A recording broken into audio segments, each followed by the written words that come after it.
El día de hoy vamos a estar compartiendo siempre en la serie de la primera carta de Pablo a los Corintios, y para ello vamos a ir a la escritura, a la primera carta a los Corintios, capítulo 2, versículo del 6 al 8. Va a ser la fracción del texto que vamos a estar compartiendo el día de hoy. Primera carta a los Corintios, capítulo 2, versículos del 6 al 8. Y me dicen amén cuando lo tengan. Amén. Nos ponemos de pie para orar al Dios de la palabra, que dice de la siguiente manera: sin embargo, hablamos sabiduría entre los que han alcanzado madurez, y sabiduría no de este siglo, ni de los príncipes de este siglo, que perecen, mas hablamos sabiduría de Dios en misterio, la sabiduría oculta, la cual Dios predestinó antes de los siglos para nuestra gloria, la que ninguna de los príncipes de este siglo conoció, porque si la hubiesen conocido nunca habrían crucificado al Señor de gloria. Padre, en esta mañana que nos presentamos delante de ti para compartir este mensaje, queremos pedirte, Señor, que conforme a tu misericordia y verdad guíes nuestros pensamientos hacia ti, y que tu palabra pueda ser expresada de una manera clara, y que mis hermanos puedan entender el mensaje que tú quieres transmitir hoy a través de este siervo inútil. Que seas tú, Señor, fluyendo aún en nuestras debilidades para glorificar tu nombre. En el nombre de Jesús. Amén y amén. ¿Pueden sentarse?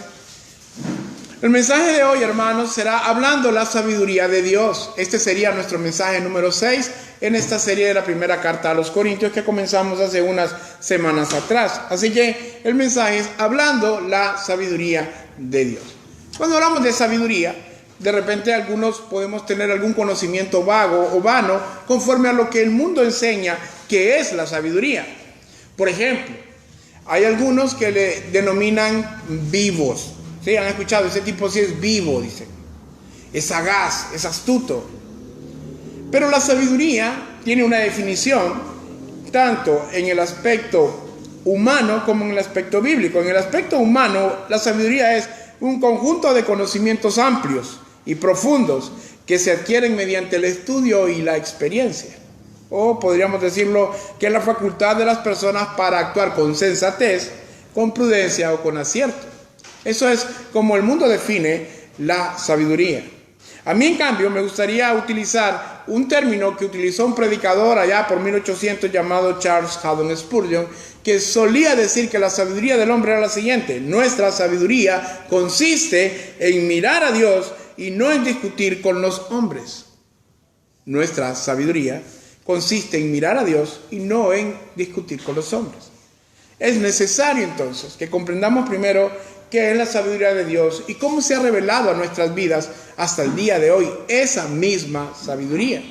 En los mensajes anteriores, particularmente en el anterior, estuvimos hablando acerca de la predicación de Pablo como apóstol. ¿Cuál era el centro de su mensaje? Que era cristocéntrico. Hablamos de cómo Pablo no procuraba hablar con elocuencia y con astucia para persuadir a las personas y tratar de hacerlos pensar algo que él quisiera, sino que en su lugar él solamente habló de Cristo. No quiso conocer de otros temas, de otras filosofías. Él quiso dar el mensaje de Jesús, tal cual nosotros el día de hoy debemos de procurar, confiando en que el resultado de una predicación expositiva cristocéntrica siempre va a producir corazones cambiados, siempre va a volver su palabra con el propósito para el cual fue enviada. Por tanto, el día de hoy que vamos a hablar acerca de la sabiduría de Dios, no lo vamos a ver desde la perspectiva del atributo de Dios como tal, sino de la sabiduría de Dios revelada a nuestras mentes y a nuestras vidas de diferentes ángulos. Y por eso vamos a ir al texto, versículo 6. Sin embargo, hablamos sabiduría entre los que han alcanzado madurez, y sabiduría no de este siglo, ni de los príncipes de este siglo que perecen. Así que lo primero que Pablo hace aquí hincapié es que hablamos sabiduría entre los que han alcanzado ¿qué? Madurez. Ahora, vamos a interpretar esto. Muchas veces nosotros como cristianos solemos tener como que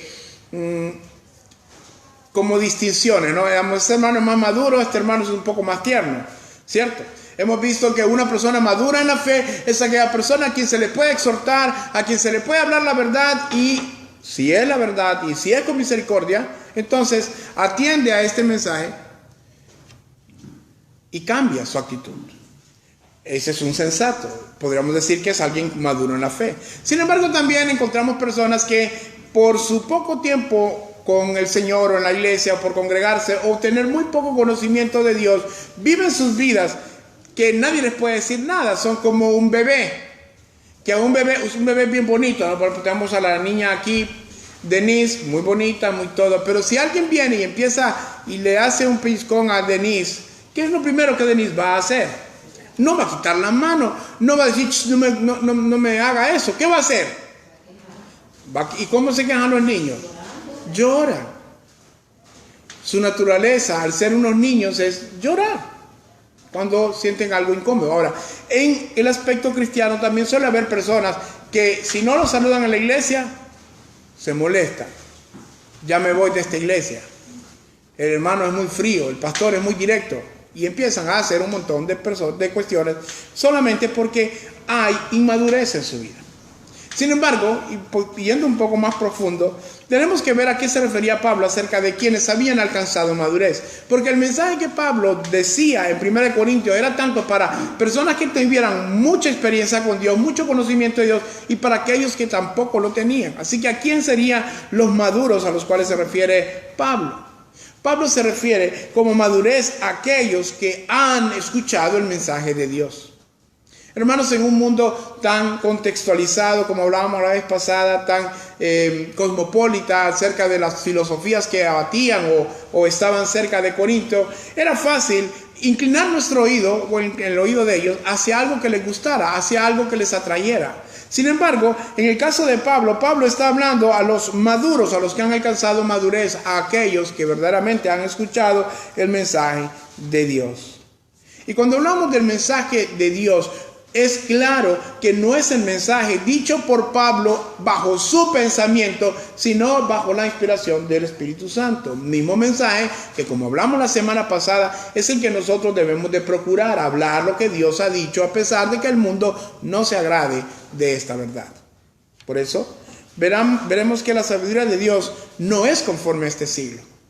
Porque hay un contraste entre lo que el mundo piensa y lo que Dios dice, porque el mundo siempre va a escoger su autosatisfacción, sus placeres, sus deleites, y va a vivir para sí. Las personas que no conocen a Dios no tienen ningún temor del pecado, ni el Dios de la Biblia, porque no lo conocen o conocen una figura desfigurada de Él.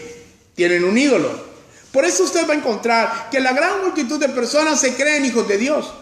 La gran multitud de personas piensan que son hijos de Dios y publican en su Facebook y comentan en sus estados de redes sociales y hacen alarde de una relación que no tienen, aunque ellos piensan que sí tienen.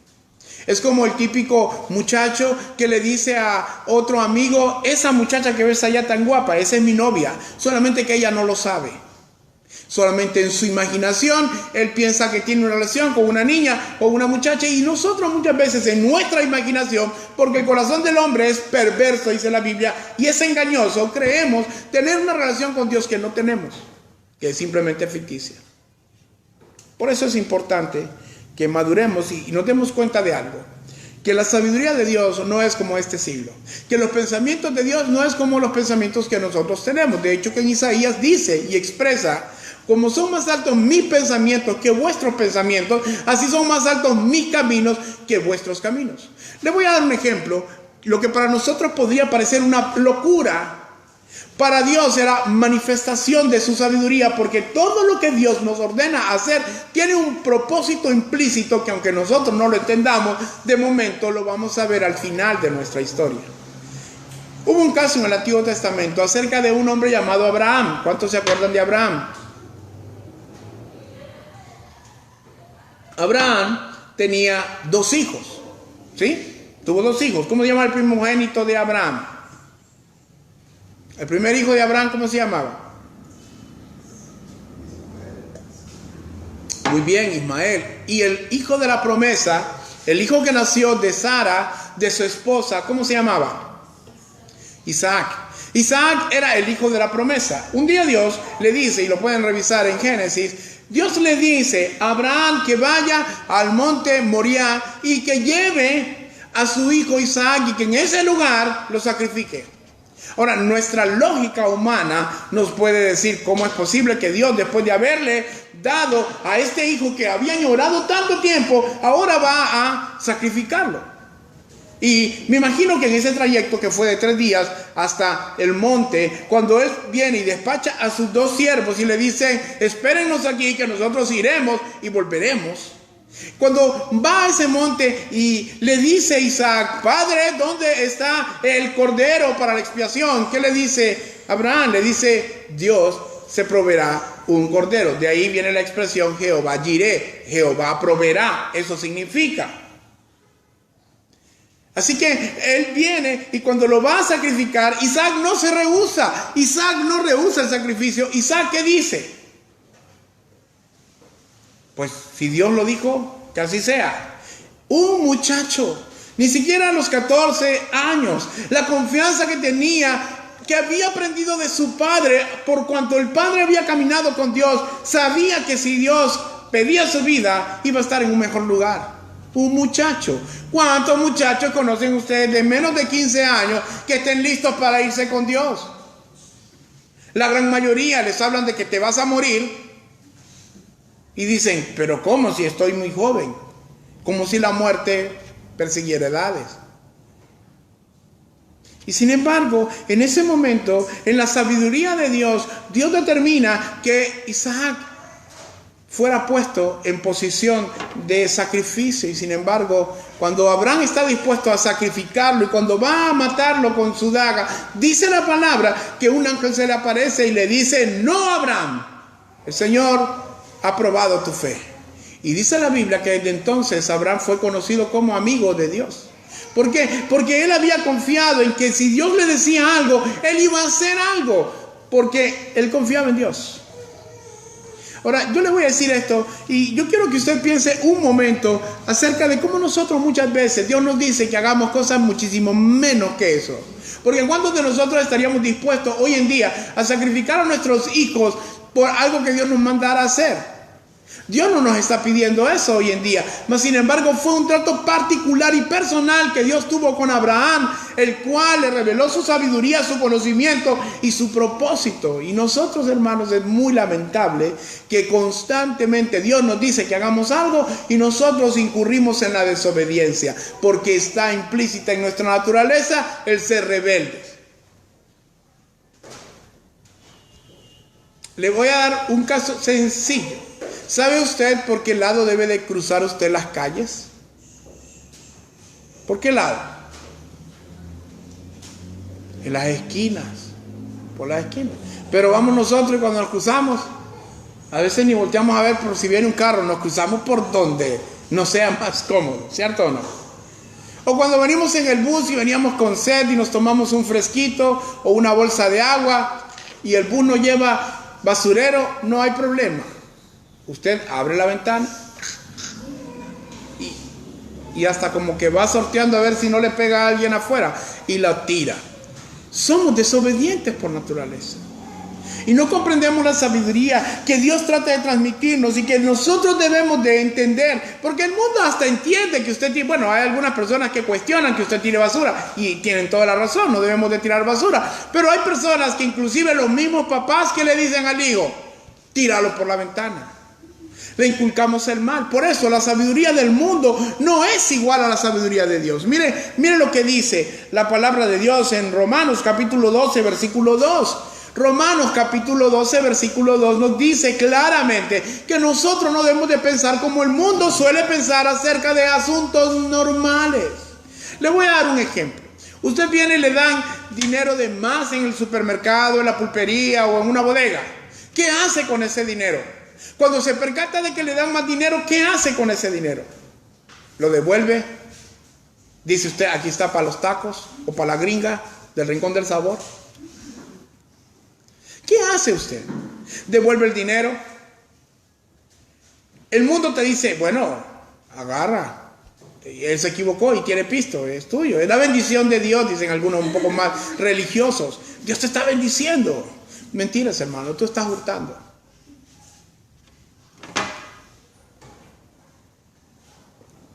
Y esa es la realidad.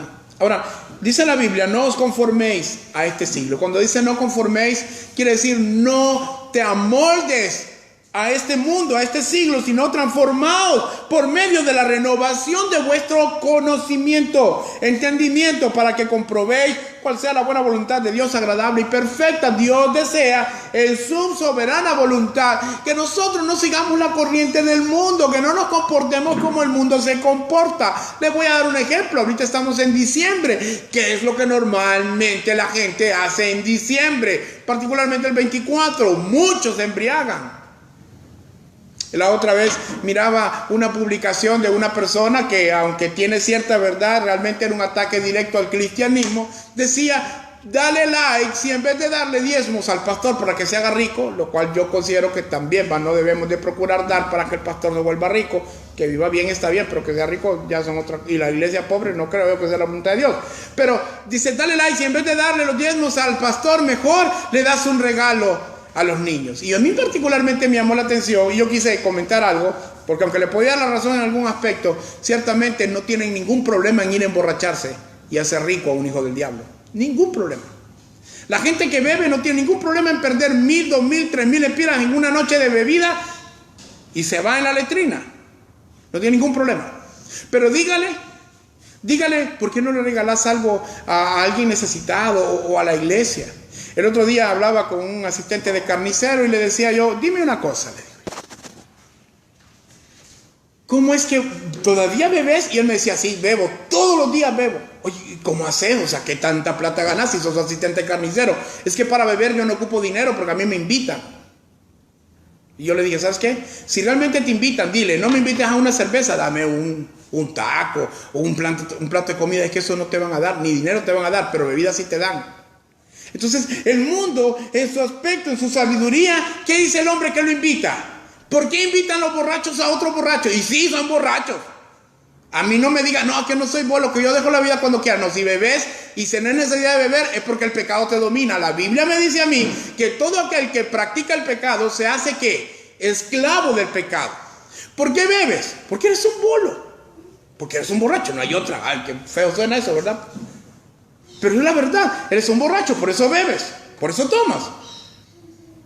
¿Por qué entonces mejor, si estas personas, ¿por qué te invitan? ¿Saben por qué? Porque no quieren beber solos.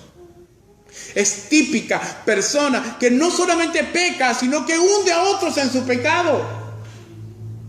Mire, una vez un predicador dijo esto que a mí me encantó. Fue muy duro, pero fue muy cierto. Decía Leonard Ravenhill, si lo que te gusta es andar mujereando, pues ve y prostitúyete. Si quieres beber, pues ve y embriágate, pero olvídate de Dios. Porque el daño que tú estás haciendo, lo estás expandiendo hacia tu familia. Vaya, una vez miraba yo un hombre que ciertamente era muy pobre. Y porque todavía está vivo y porque lo puede identificar, no voy a decir a qué se dedica, pero esta persona muy pobre, que yo le he visto trabajar, que yo he visto que el dinero de la manera que se la trata de ganar es muy difícil. Un día lo miré en la mañana, como a las 10 de la mañana, que venía de Danlí, lo miré ebrio.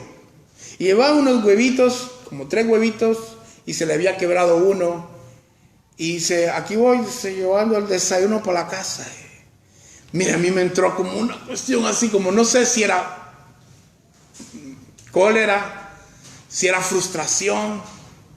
Y la verdad que yo no soy el hijo de él. Pero imagínense esta persona que tuvo dinero para echarse una pachita de guaro, que me imagino que en aquel tiempo podía costar, no sé, 15, 20 pesos, ni tengo idea cuánto valen las cosas, pero llevaba solamente 3 huevos, que en aquel tiempo valían como unos 50. Entonces digo yo, ¿cómo es posible que nosotros podamos distorsionar nuestro camino y satisfacer nuestras propias necesidades antes que buscar satisfacer la voluntad de Dios? Pablo dice también en Romanos, no os conforméis a este siglo, no sigan el molde de este siglo. En este tiempo todo el mundo da fiestas, ¿sí? Todo el mundo haciendo regalos, y está bien que se regalen cosas, está bien si hay gente que solo para diciembre recibe regalos, pero hay personas que bien y beben y hagamos esto y hagamos lo otro y gastemos aquí, gastemos allá, y en enero, en Costa Rica han acuñado una frase y le llaman la cuesta de enero, porque piensan que enero es el mes más difícil por cuanto han gastado todo su dinero en diciembre. hasta dinero que no tienen. Ahora, el mundo te dice, ve y celebra, y como decía en el Antiguo Testamento, decía, come y bebe, que mañana moriremos. Ese sentido de urgencia hacia las cosas mundanas no va conforme a la sabiduría de Dios.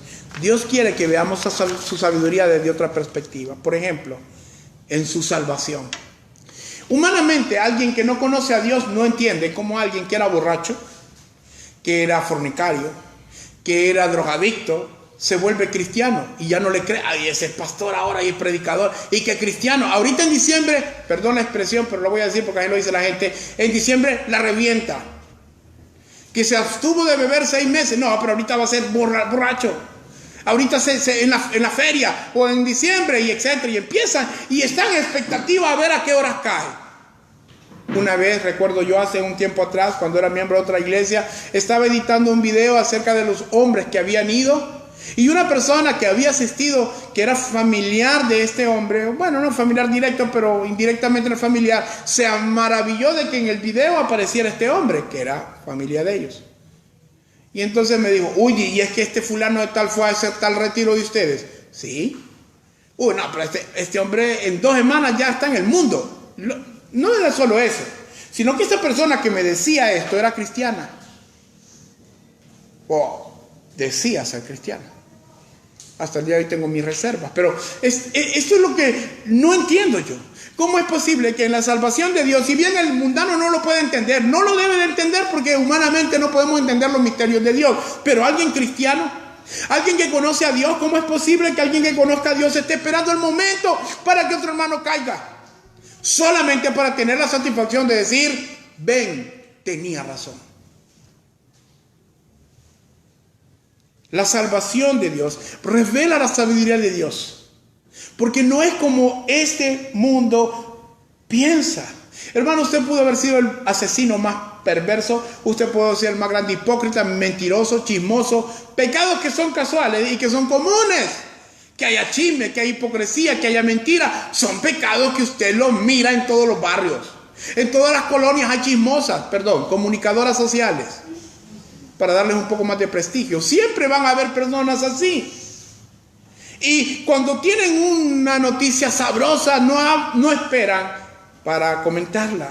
Pero en Dios, si usted pudo haber sido la persona más perversa, cuando llega a Dios, Dios ya no le toma en cuenta sus pecados. Por eso en esta iglesia nosotros no decimos apodos.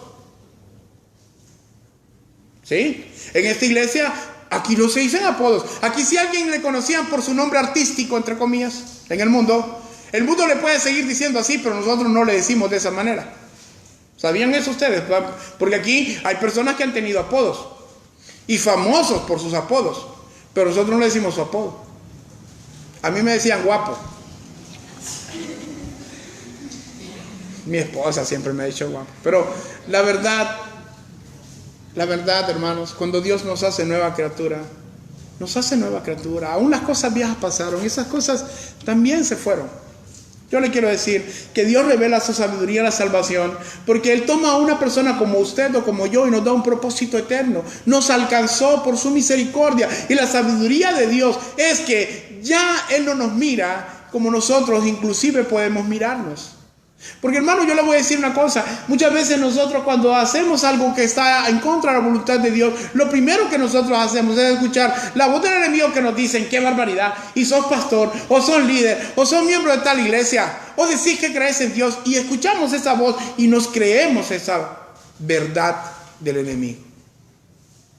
Cuando debemos de entender que en la sabiduría de Dios, Dios reveló su salvación, y la verdad que yo tengo que entender es que yo soy su hijo.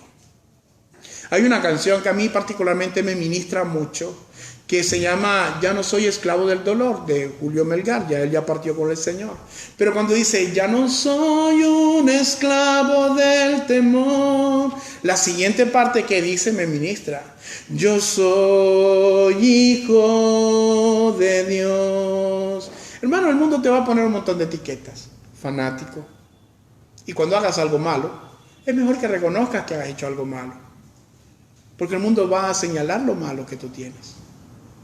En la sabiduría de Dios, los maduros, los que han alcanzado madurez, comprenden que son imperfectos, pero necesitan de un Dios perfecto.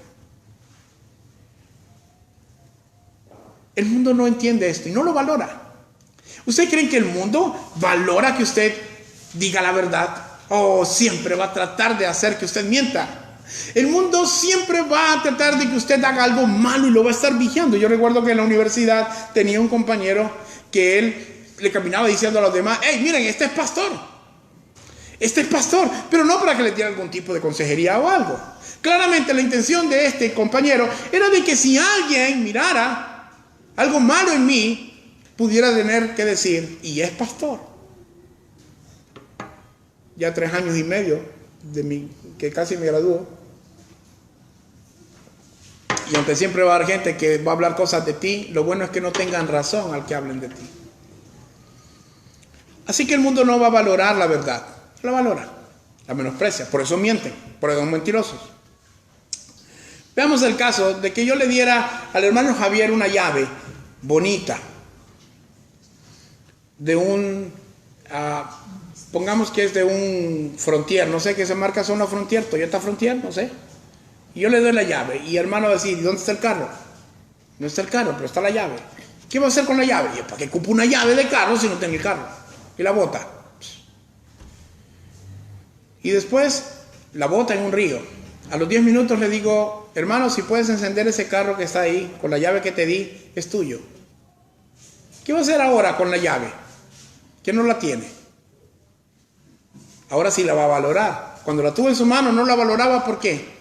Porque no miraba todo el panorama. Pero ahora que tiene el panorama más claro, va a querer valorar esa llave que tal vez ya no está a su alcance. Hermano, yo les voy a decir una cosa. Muchas personas pasan su vida lejos de Dios, la gran mayoría de ellos. Muchos son los que se pierden, dice la palabra. Muchos miran el Evangelio, escuchan, simpatizan un poco con el Evangelio, no están en problema de escuchar uno que otro mensaje de vez en cuando, pero realmente no aman a Dios, no buscan a Dios, porque la Biblia dice que si me amáis, ¿qué? Guardad mis mandamientos. Y no lo buscamos.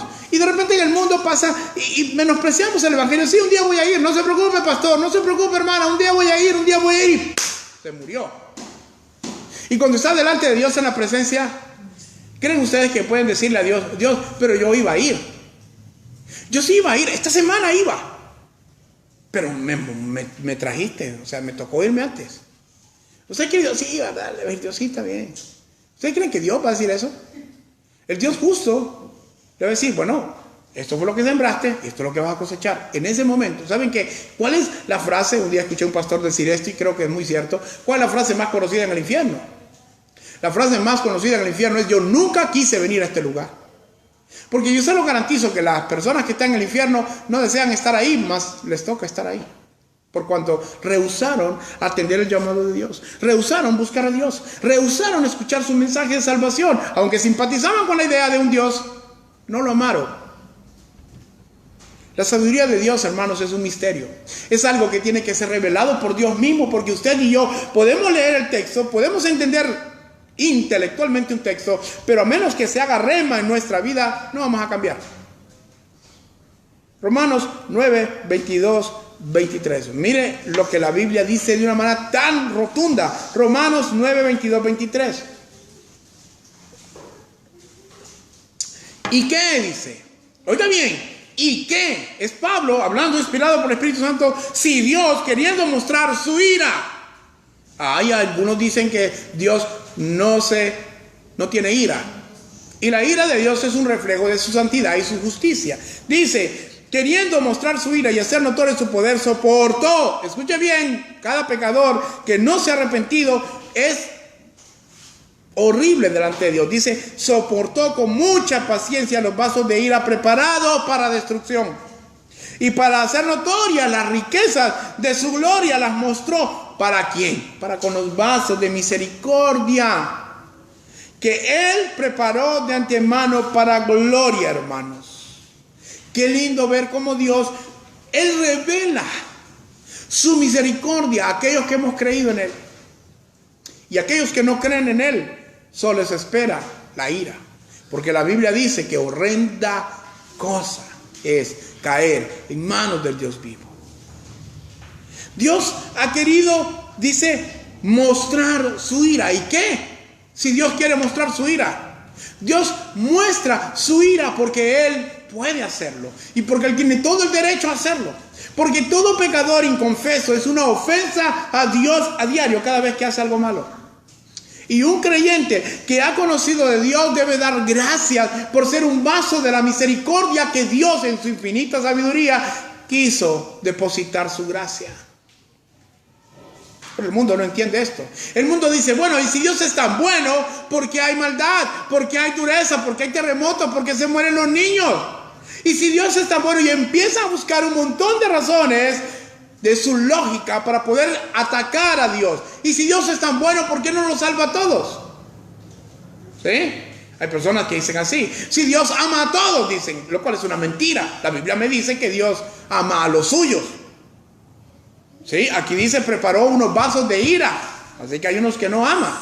Judas mismo fue predestinado para la perdición. Fue dejado en su propia sabiduría para perderse. Y se perdió. Porque a menos que Dios nos salve, las salvaciones de Jehová, dice la palabra, a menos que Dios nos alcance, nosotros estamos perdidos. ¿Cómo puede un muerto venir a la vida? Es imposible. ¿Cómo puede alguien que no conoce a Dios venir al Dios vivo? No puede. Es Dios quien lo trae. Porque el mismo Jesucristo lo dijo de esta manera. Nadie viene a mí si el Padre no lo trae. Nadie. Así que hablamos, versículo 7 de de 1 Corintios capítulo 2. Mas hablamos sabiduría de Dios en misterio. La sabiduría oculta, la cual Dios predestinó antes de los siglos para nuestra gloria, la que ninguno de los príncipes de este siglo conoció. Porque si la hubieran conocido, nunca habrían crucificado al Señor de gloria. Hermanos, esta sabiduría de Dios que Dios predestinó, la reveló en ese tiempo. Y la reveló para su gloria. Y en esa gloria nosotros podemos gloriarnos en la siguiente manera. Lo hablábamos hace unas semanas atrás.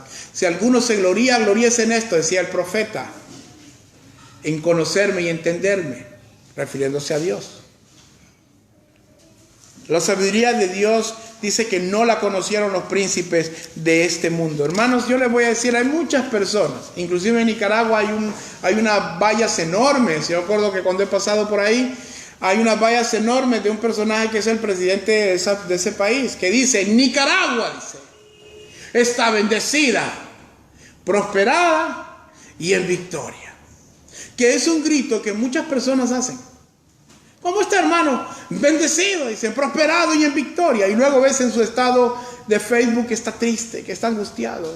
Dios, ¿y por qué me das batallas a mí? Como hasta memes hay de eso, ¿no? Dios le da las mejores batallas a sus guerreros. Yo creo que soy Rambo, dicen, porque tengo batallas fuertes. Hermano, Dios nunca nos va a poner cargas que no podamos llevar. Dios es tan perfecto y tan precioso que cuando nos provee de algo que es un desafío, sabe que no es en nuestra fuerza sino en la de Él. Esa es la sabiduría de Dios. Y usted y yo debemos de entender que debemos de hacer las cosas para Él. Quiero que vayamos, ya casi vamos terminando, al Salmo 119, 33 en adelante. Salmo 119, versículo 33 en adelante. Dice la palabra de Dios en el Salmo 119, 33 en adelante. Enséñame, oh Jehová, el camino de tus estatutos, y lo guardaré hasta el fin. Versículo 34. Dame entendimiento, y guardaré tu ley, y la cumpliré de todo corazón. Guíame por la senda de tus mandamientos, porque en ella tengo mi voluntad. Y mire esto. Inclina mi corazón a tus testimonios y no a la avaricia. Aparta mis ojos que no vean la vanidad. Avívame en tu camino. Confirma tu palabra a tu siervo que te teme. Versículo 39. Quita de mí el oprobio que he temido, porque buenos son tus juicios. He aquí, yo he anhelado tus mandamientos. Vivifícame en tu justicia. Hermano, mire el salmista lo que está diciendo acá. Él comprende que su corazón con suma facilidad se desvía del Señor. Y vamos, seamos sinceros, hermanos, si nosotros somos honestos y nos examinamos a nosotros mismos, 2 días que usted no lea la Biblia, 2 días que usted no ore y ya hasta por ahí, si le gustaba la música mundana, ya hasta empieza a escuchar música mundana. Ya si era un poco chismosillo, ya tiene la lista de chismes rezagados que no ha comentado. Y en ese sistema nosotros venimos y nos desviamos cuando no asentamos la voluntad y la palabra de Dios en nuestros corazones. Debemos, por tanto, nosotros orar como oraba este salmista y pedirle a Dios: aparta mis ojos que no vean la vanidad, apártame, asienta tus mandamientos en mí. Hermanos, en la sabiduría de Dios, que es un misterio, que es un regalo de parte de Dios, debemos de atender. Y cuando hablo de la sabiduría de Dios, hablo que cuando nosotros hacemos lo que Dios nos dice que hagamos, entonces somos sabios. Lo que decía Spurgeon. La sabiduría nuestra consiste en ver a Dios y no en discutir con los hombres y no en razonar con los hombres. La gente va a poder estar contraria a la palabra de Dios, así tiene que ser, la palabra se tiene que cumplir. Pero el hecho de que la gente esté en oposición a la palabra de Dios no nos debe de privar de hacerla. Por último, debemos amar esa sabiduría de Dios, no la del mundo. Debemos de buscar y entender que nuestro corazón es perverso y que por tanto no podemos fiarnos de Él. Que debemos buscar a Dios, al Dios de las Escrituras, y confiar en que Él pueda inundar nuestra mente de sus pensamientos, de sus estatutos, y que si nosotros verdaderamente le tememos, lo buscaremos. Job solía decir: con Dios está la sabiduría y el poder, suyo es el consejo y la inteligencia. Hermano, cuando usted tenga que tomar decisiones, piense: ¿qué es lo que Dios quiere que yo haga? No lo que usted quiera hacer, no lo que le diga a su mamá necesariamente, lo que Dios le dice que debe de hacer. Miremos a Dios entonces con tal devoción que en nuestro corazón se llene la sabiduría y la inteligencia que proviene de Dios y no de los hombres. Pongámonos de pie, vamos a hablar, orar.